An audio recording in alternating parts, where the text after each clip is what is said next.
downtown Tunis. Students, civil society and human rights activists, as well as ordinary citizens, artists and volunteers who support Sayed were instrumental to the success of the event. The election of Kais will write a new page in the history of Tunisia. He's a righteous man who will respect the constitution. Nabil Karoui ended his presidential campaign in the same street. The media and business tycoon opted for a music concert. Traditional bands, Sufi music, and rappers sang the latest hits. Karoui joined the crowd and made many promises. I love Nabil Karoui because he helps the poor. As president, he can save Tunisia. Friday was a long day for Karoui and Sayed. They faced each other live on television. Millions of Tunisians watched the televised debate. It was decisive for the two candidates and the 7 million registered voters who will elect the fourth president since the 2011 popular uprising. As president, I will gather all political parties and national organizations and make an initiative against poverty. I promise to eradicate poverty. I will not make any empty promises. I'll be a president for all Tunisians without distinction. I will respect the law, the constitution, and safeguard the state. The two presidential candidates have two different profiles, programs and visions for post-2011 Tunisia. The retired constitutional law teacher and the businessman have both called on Tunisians to vote massively on Sunday. Nabil Karoui has promised to modernize and digitize the public institutions and to help the poor and needy in inner regions, while Kais Saied has vowed to give back the power to the people by creating regional councils and putting into practice the process of initiatives and referendums. Adnan Shawishi, CGTN, Tunis. Well, let's cross over to Adnan in Tunis. He's standing by there for us. Adnan, can you give us an update now on the voting?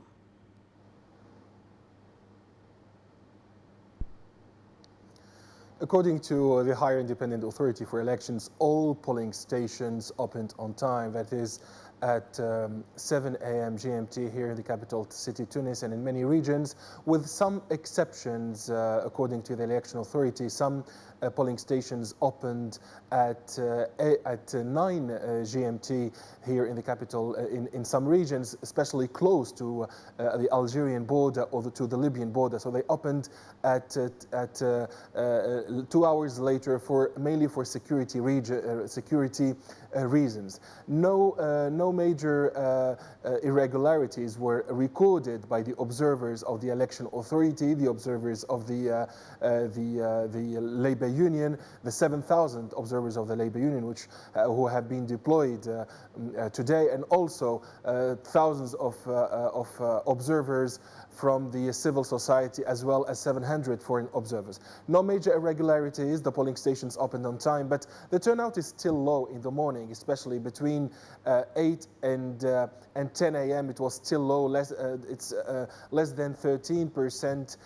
Young people usually vote after 15 GMT. They wake up late, so they just go to polling stations late. But the election authority held its first press conference 1 hour ago and has urged Tunisians to vote on this decisive day in the history of the country to elect the new president, the new president after the death of President Beji Qaid Essebsi about 2 months ago.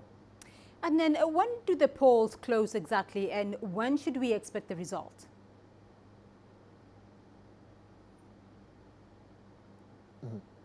The polls will close exactly at 15 GMT in the border regions close to Algeria and also to Libya. But here in Tunis and in 23 regions, they will close at 17 GMT. The first results that we will have will be the exit polls. We will have them at 19 GMT on the national television as well as the private TV channels.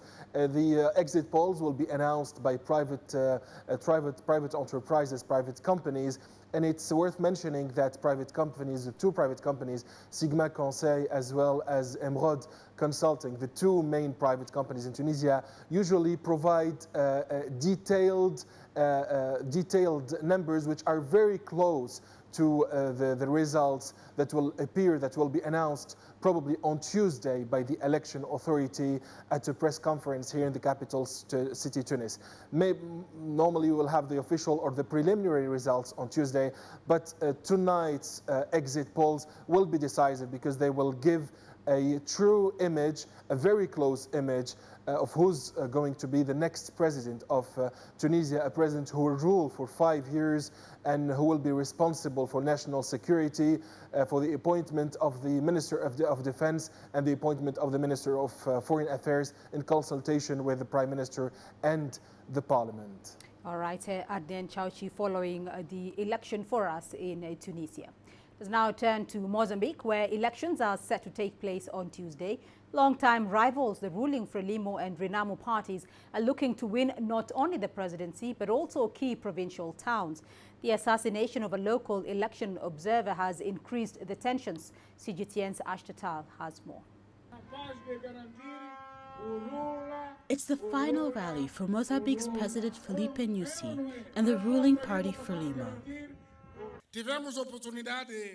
We have been able to feel the sympathy of the people, to feel how much they agree with our manifesto. We think that Frelimo and our campaign is in the right solution, the favorite solution for many Mozambicans.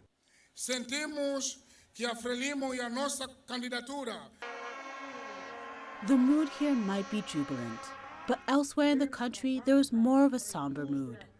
In the southeastern city of Jai, the head of a local observation mission was killed in a drive-by shooting. While reports have emerged that members of an elite police force were responsible for the death of 58-year-old Anastasio Matavel, the country's police has yet to comment.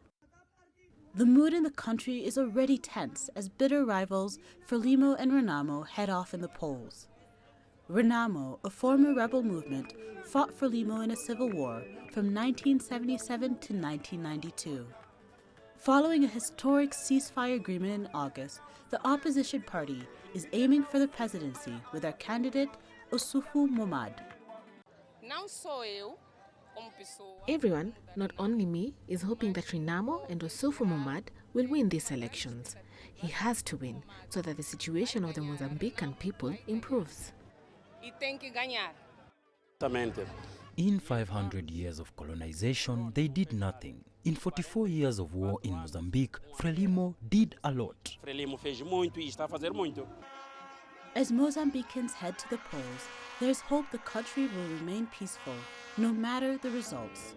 Astatal, CGTN. A migrants caravan made up of mainly African migrants has taken off from southern Mexico, hoping to head north towards the United States. The migrants had departed from sunrise from Tapachula in the southern state of Chiapas near Guatemala, despite an ongoing crackdown on migration on both sides of the U.S.-Mexico border. The group proceeded on foot for about 30 kilometers before being apprehended. Mexico's military police on Saturday halted and turned back a caravan of up to 2,000 migrants hours after they embarked towards the United States. This is Africa Live, coming up on the program. The League of Arab States calls on Turkey to immediately halt its military operations in Syria. And South African government launches a platform for efficient engagement with citizens. For look at some economic data out of the country. The country's foreign currency reserves. With a dedicated and diverse team of anchors, CGTN now brings Africa to the palm of your hand. I'm Penina Karibe in the heart of Nairobi, which is bustling. From everyday heroes to the continent's most powerful figures, we bring their voices to you. We haven't changed. And this is something most of us are very excited about. We bring you news that's changing perspectives.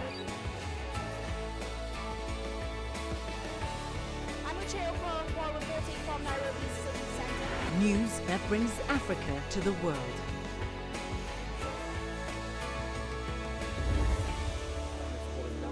CGTN. See the difference.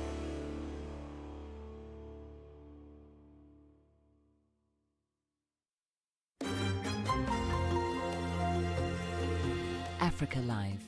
Find your voice.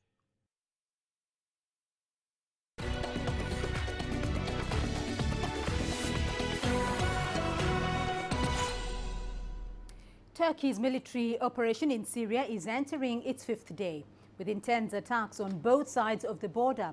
Turkey's president remains defiant against calls to stop the fighting. Despite losses, civilians along the Turkish border support the operation. CGTN's Michelle David has more. As Turkey's air and ground assault into northern Syria continued on Saturday, smoke once again filled the air across the Turkish-Syrian border. Turkey's defense ministry announced it had seized control of the Syrian town of Ras Al-Ain from the Syrian Kurdish group, the YPG, which Ankara considers a terrorist organization. Turkey is determined to continue its push forward. On Saturday, a Turkish convoy carrying military tanks headed to the Akçakale border. Over 70,000 people have been displaced inside Syria, according to the United Nations officials. Meanwhile, Turkey's border towns have been facing daily attacks as well. Mortar shells and rockets have hit the border towns of Akçakale, Nusaybin and Ceylanpınar in Turkey. Despite having suffered losses, Turkish locals in border towns remain defiant. We support Turkish President Erdogan and Turkey until the very end. We have no concern. We still walk around town like there is no fire, like there's no war. Turkey is not afraid of anyone. The U.S. says don't enter, Europe says don't enter. They shouldn't listen to anyone. We enter without fear of anyone. We support our government and our soldiers. We are with them. We'd rather die here than leave. Even though many of the locals in Akçakale support the government's operation, there is still a lot of concern for the safety of their children. Schools in several border towns in Turkey, including this one, were shut down for the first 3 days of the operation. Our children are scared. These are bombs dropping at the end of the day, from their side and ours as well. We have sent our children away to the city center, to our relatives. Despite having suffered some casualties and receiving international condemnation, Ankara says it will move forward with the operation until the safe zone with a targeted depth of 30 kilometers is established. Michal David, CGTN at the Turkish-Syrian border. Meanwhile, the League of Arab States has called on Turkey to immediately halt its military operations in Syria. In a firm statement, the Pan-Arab organization warned that this move would fuel violence and instability in the region. Arab nations have also called on the international community to stand against what it described as an invasion of Syrian territories. Here's CGTN's Adel Mahroui. Arab foreign ministers rushed to Cairo for an emergency meeting to discuss what they describe as Turkish aggression against Syria. Egypt has called for the meeting, hoping to rally a unified Arab stance against Turkey. Our emergency meeting must name things as they are. The military operation that Turkey is conducting in northeast Syria doesn't have except one name, but invasion and aggression. It's an invasion to an Arab nation's soil and an aggression against its sovereignty. It's a condemned invasion, and the world cannot approve it. In a joint statement, the Arab League says the Turkish move is a threat to regional stability. Member states accuse Turkey of abusing Syria's political instability for territorial gains. For the sake of Syria and its people, for the sake of our Arab national security, for the sake of our Arabian national security, and for the sake of world peace and security, we must end the Syrian political conflict. And the role we Arabs must have in that should be fair and bigger than what it is today. Turkey's aggression is trying to conceal behind the notion of counterterrorism that is both sarcastic and astonishing. These claims mislead the undoubtful evidence about the Turkish support to terrorist organizations in the region and its hosting to entities whose involvement in terrorism has been proven. Member states stressed that they must support Syrian factions to reach political solution immediately, so no nation would abuse its instability. The main purpose of the meeting is to defend Syria. Yet Arab foreign ministers have gathered in its absence. Since 2012, its membership in the Arab League has been frozen, which made several countries call to reinstate Syria to the Arab League so it can join them in drafting a plan to defend itself. Adil Mahroui, CGTN, Cairo. In Senegal, Mami Jujet Sanya is the only military sportswoman who will participate in the 7th Military World Games 2019 in China. She practices judo and this will be her second international competition. Georgette Sanya fortifies her judo training at the Sports Battalion Department of the Leclerc camp in the capital, Dakar. The 27-year-old is a national champion and has won several international medals. 3 athletes will be representing Senegal, including 2 men and 1 woman in 3 different disciplines. I have confidence in myself and in my abilities. I know most of my future opponents. We faced each other several times during my international competitions. I am ready to represent my country. Speed and accuracy are crucial during training. Athletes are also actively preparing to start these competitions in the best possible physical, mental and psychological conditions. We will go with a very small delegation of 4 people, including myself and 3 athletes who will compete against high-level opponents, and they are preparing accordingly. Back in 2015, Georgette was eliminated in the 2nd round. This time she aims to honor her country among the hundreds of nations that will be taking part in this world's competition.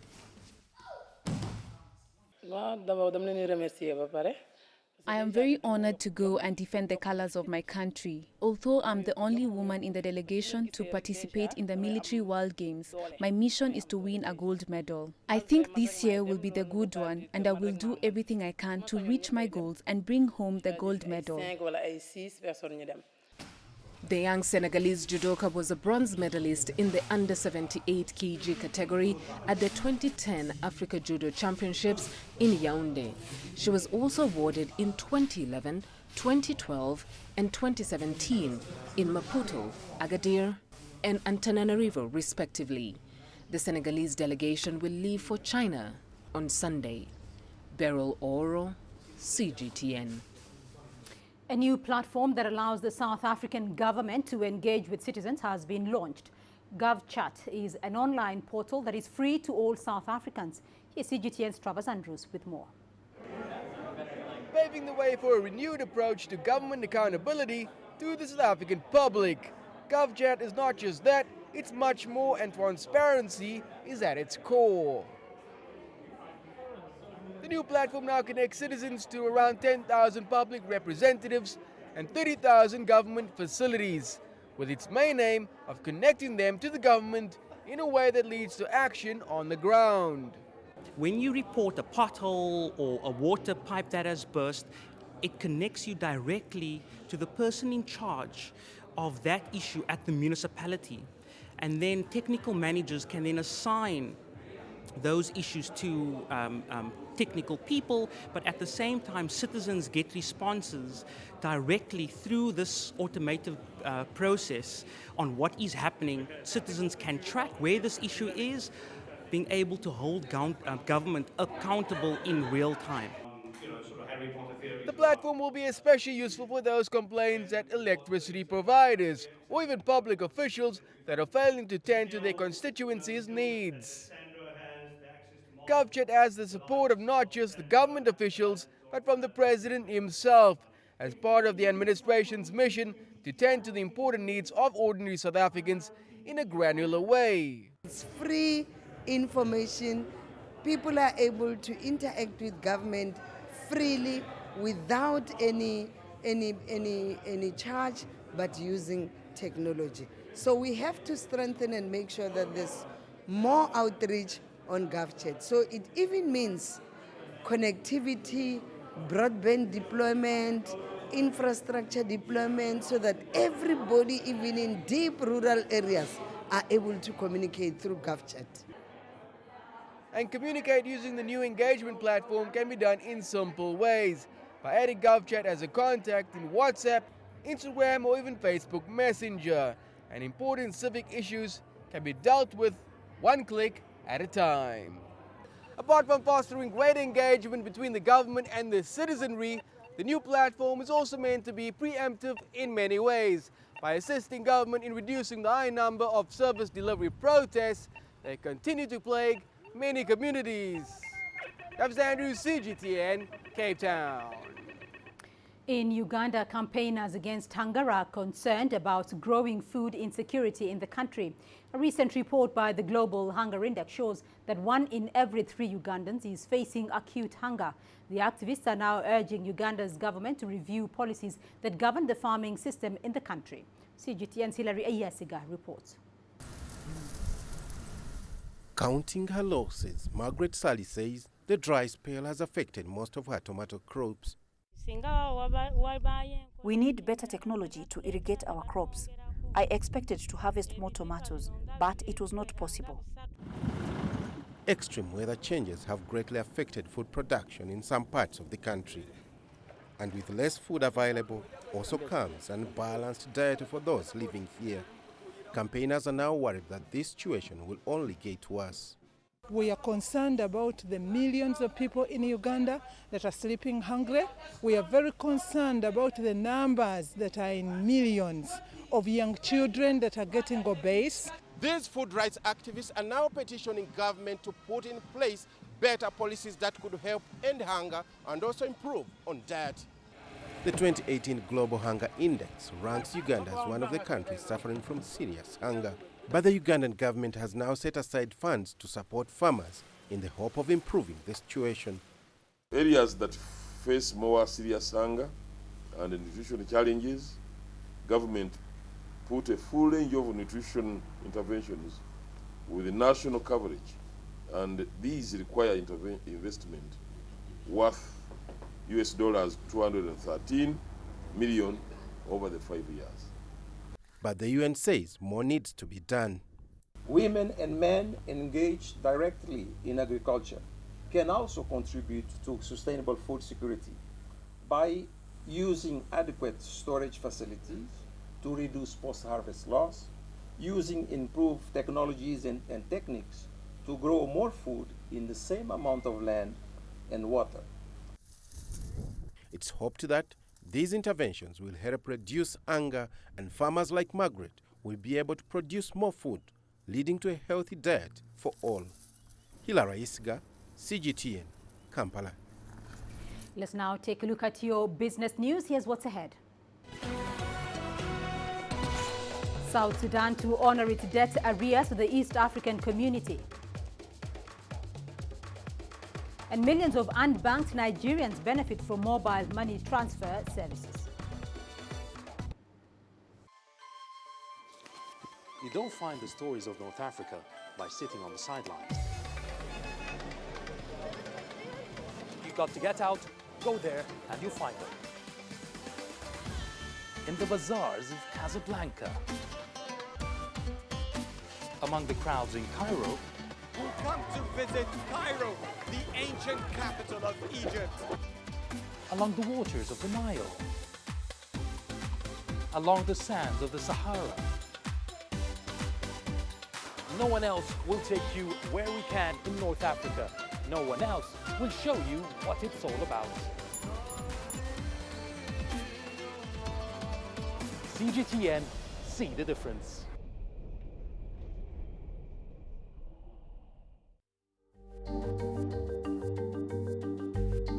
Africa Live. Find your voice.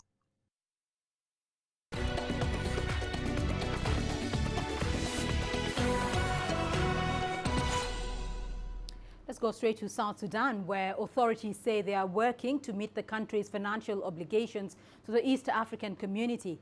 As of last month, South Sudan owed the bloc over $27 million, prompting activists and regional lawmakers to call for its suspension. With more on this, here's CGTN's Patrick Oyet.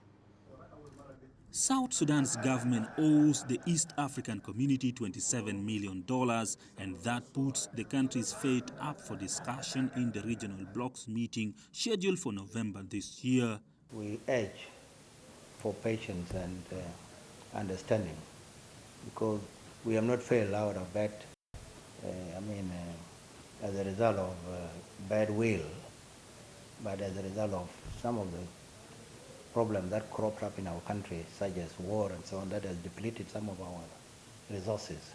The civil war that broke out in 2013 disrupted oil production. South Sudan relies on oil money to fund 98% of its budget. The country became a full member of the East African Community in August 2016. As part of the East African Community, South Sudan benefits from regional infrastructure projects like Mombasa and Dar es Salaam ports. The East African Community Treaty, Article 143 and 146, allows the suspension of a member state that fails to financially contribute to the bloc.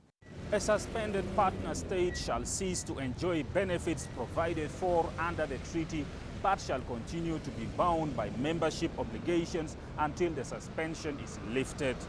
South Sudanese people in the capital, Juba, have been reacting to the news of a possible suspension from the East African Community. We have so many issues that we need to handle in our houses. When I talk about the houses, I mean South Sudan as a country. We really have so many things that we need to tackle.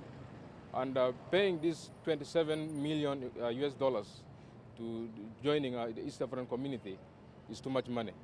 This money can be used in doing some developmental things that need to be done in this country. It's going to be bad on us, because if our government didn't pay this money, it will affect us also. Because if the business people, maybe they went to East Africa, they buy something there, they bring good thing into South Sudan, it will be difficult for us. South Sudan's members of parliament in the East African Legislative Assembly say Rwanda faced a similar challenge after joining the East African Community. Kigali managed to mitigate the effects by negotiating various flexible arrangements, including longer transition periods for implementation, so South Sudan may be able to follow Rwanda's example as it tries to avoid suspension from the bloc. Patrick Oyet, CGTN, Juba, South Sudan.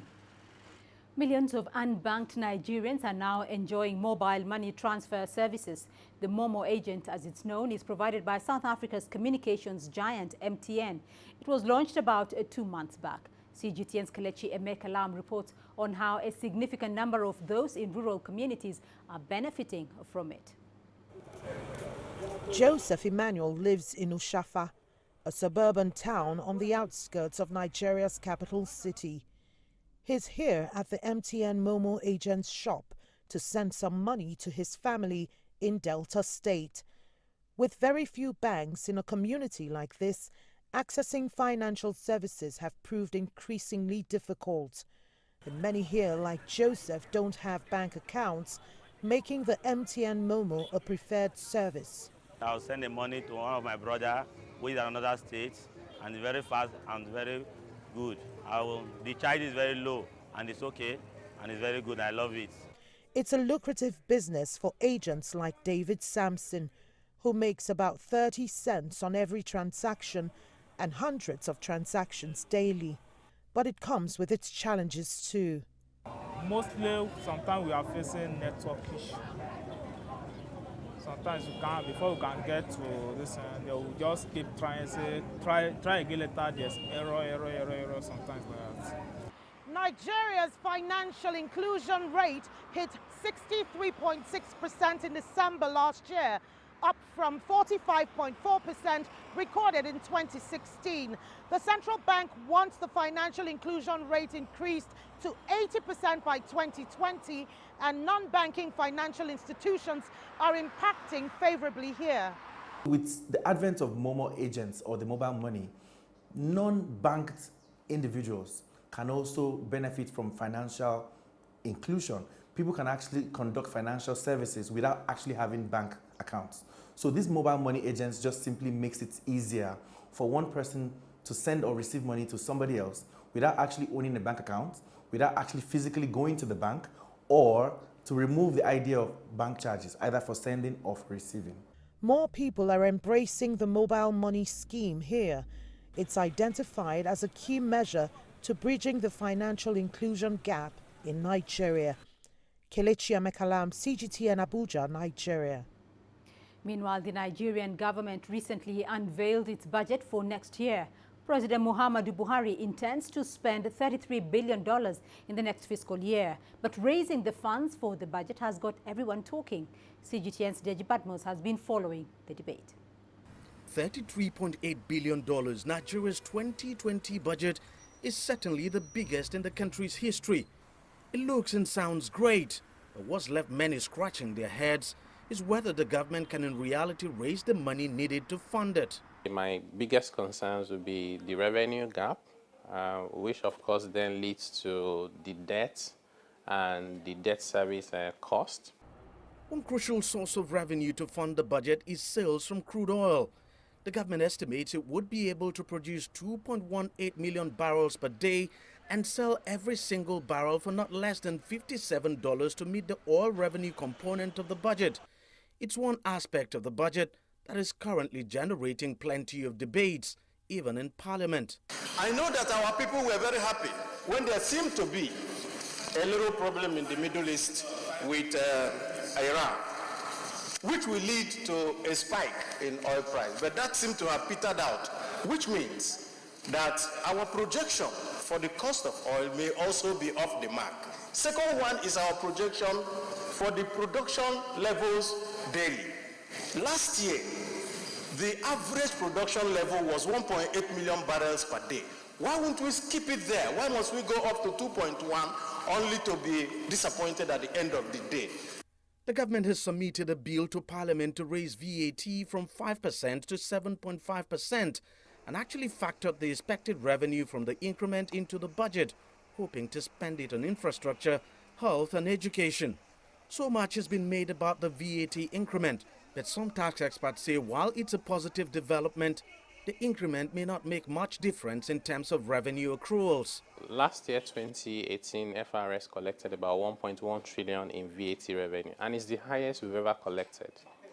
So if you increase the VAT rate from 5% to 7.5%, all things being equal, usually they're not, you will raise an additional 550 billion naira. Now, the way VAT is shared is 15% goes to federal government, 50% goes to the 36 states, and then you have 35% to the local government.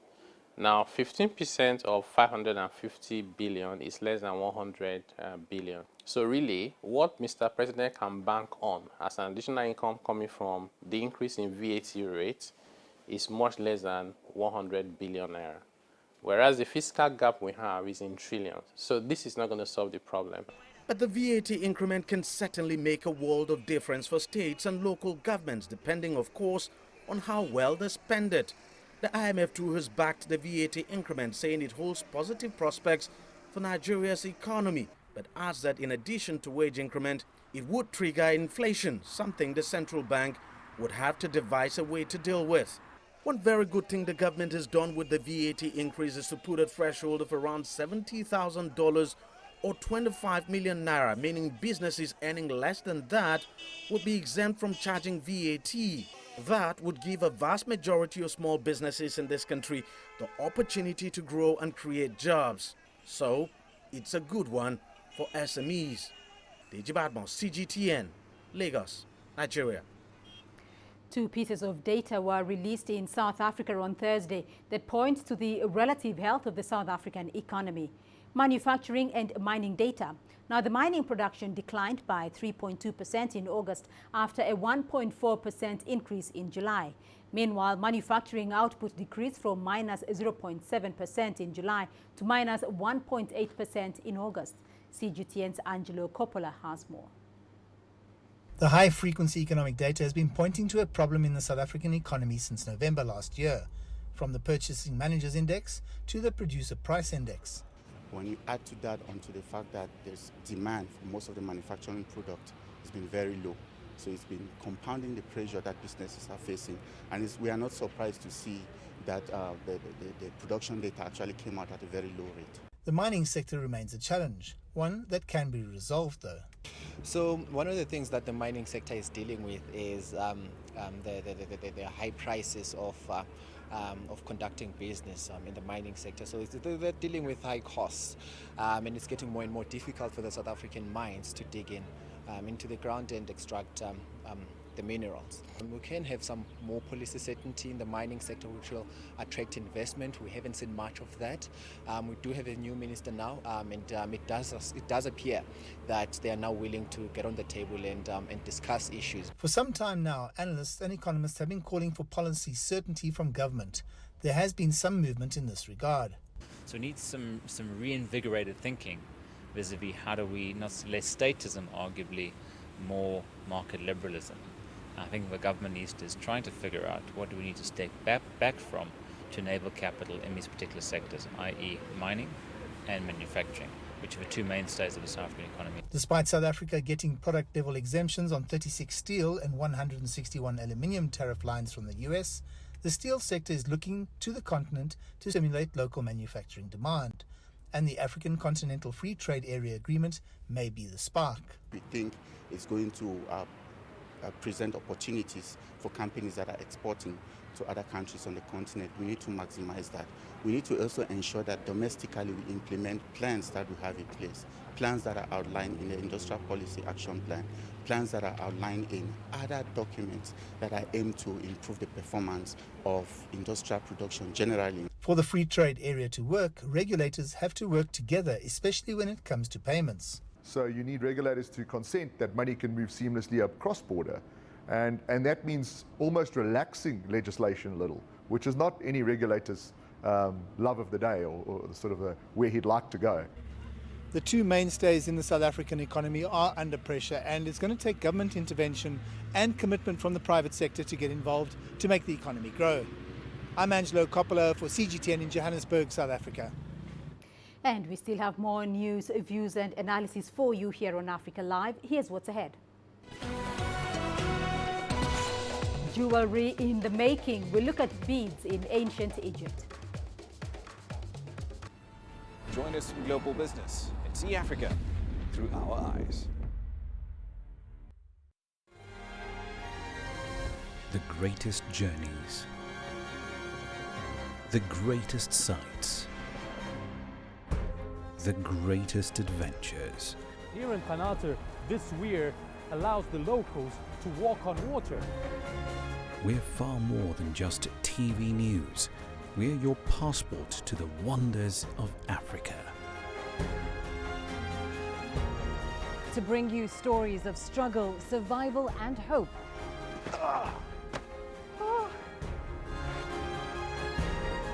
So let's explore.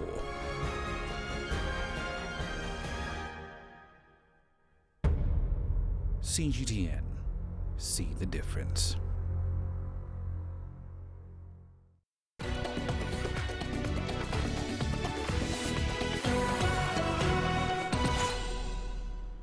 In Côte d'Ivoire, a young Ivorian is giving back to the underprivileged in the community through traditional Chinese medicine. The project offers free healthcare in rural areas, with patients in the capital Abidjan paying for services. Traditional Chinese medicine includes a variety of practices and has remained a mystery for a long time. The traditional medicine is mostly appreciated based on the simple principles of life, and many believe it should be popularized given the effectiveness of its action on the human body. There is already this cultural exchange between Chinese who had medicinal practices found in Africa. So our initiative did not have any problem to be accepted. When I came back and asked different moms whether they were doing the things that I had taught them the first time I came and if it has been helpful, they said it helped and they used it on their children regularly and had good results. So I thought I had to come back because I wanted to contribute to the development of my country.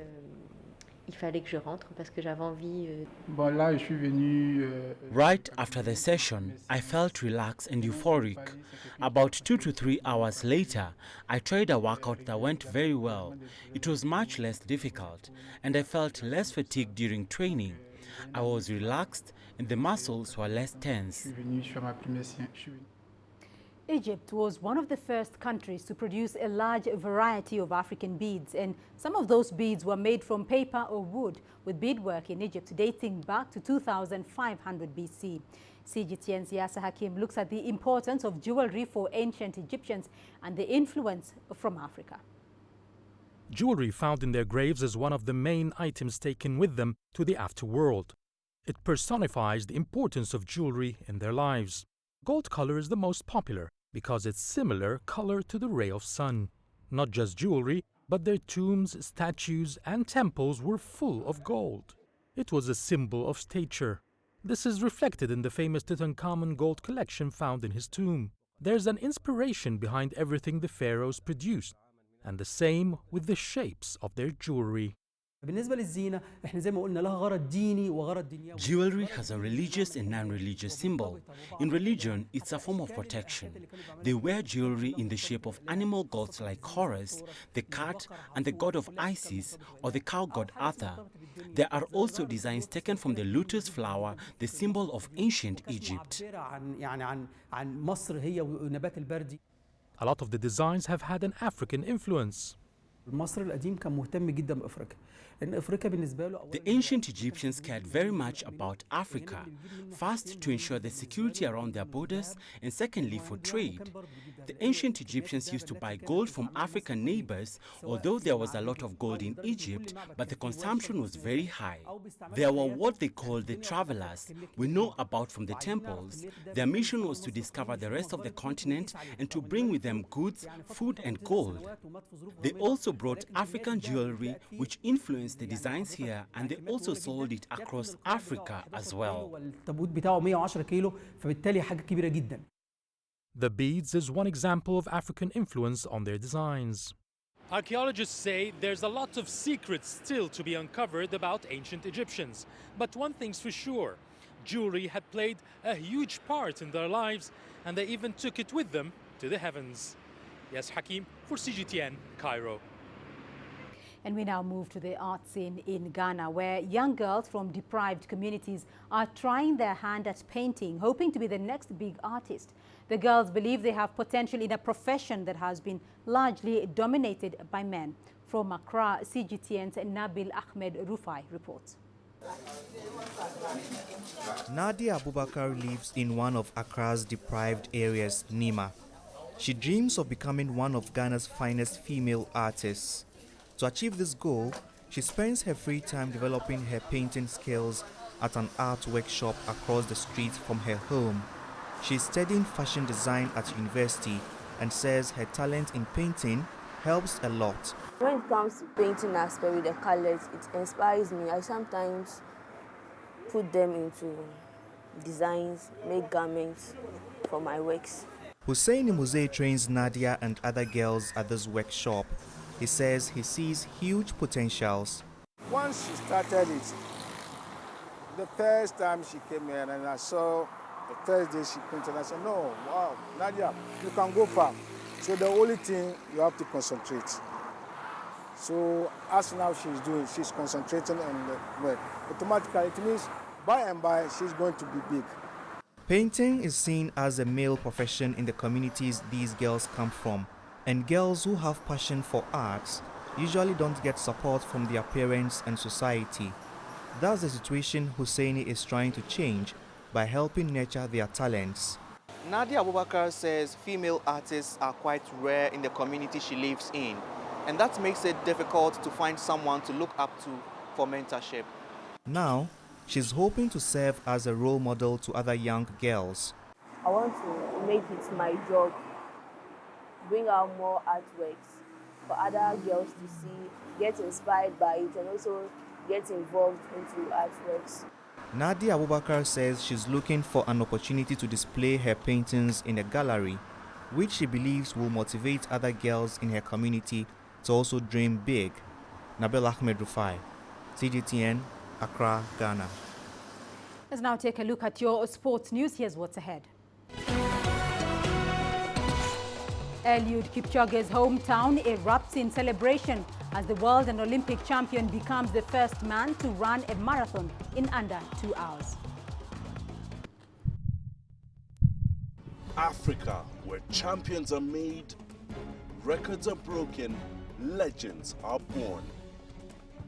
We're there for every goal, for every knockout, for every step of the way. Match Point, only on CGTN.